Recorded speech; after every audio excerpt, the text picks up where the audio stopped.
اخيرا الحلقه بتاعت مستر بيست نزلت، الحلقه اللي كانت قلب الراي العام في مصر من حوالي شهر ونص، لما طلع بتصريح مستفز جدا لاي حد ممكن يسمعه لاول مره، وان هو قال ان هو قدر يأجر اهرامات لمده 100 ساعه. All 3 of the pyramids of Egypt for 100 hours. I'm going to do a video where they're going to let me explore anywhere I want in the pyramids for 100 hours. We're going to sleep at the pyramids all to ourselves. How did they know what the heck? Well, we worked with the Egyptian government and we got access to the ساعة. pyramids. دي حاجه اصلا بالنسبه لاي انسان طبيعي مش حاجه منطقيه ابدا، زي ان انا اقول لك ان انا اجرت القاهره كلها لمده يوم، حاجه مش منطقيه ابدا مهما كان الامكانيات اللي عندي. ولكن اللي كان واضح جدا في الفيديو ده وهو بيتكلم ان هو كان بيفليكس او ان هو عامل فيها جامد وروش جدا قدام الناس اليوتيوبر اللي كان قاعد قدامهم، وده كان واضح جدا من رياكشناته والشغل.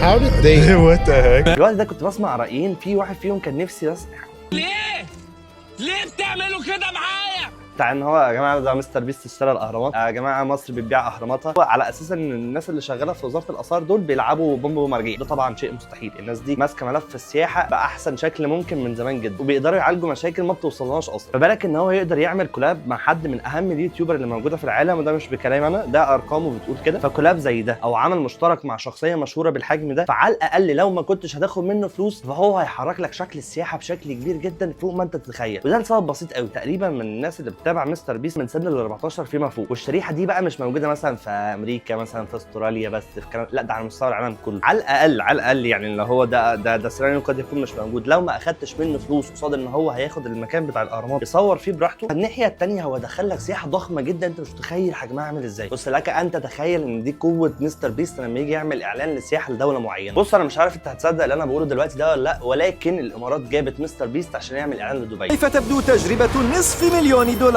تجربة خضناها. أنا أقف على قمة أطول مبنى في العالم، وحتى أرخص تجربة خضتها ركوب الجمل. كم من الوقت يمكنني ركوب جمل $1؟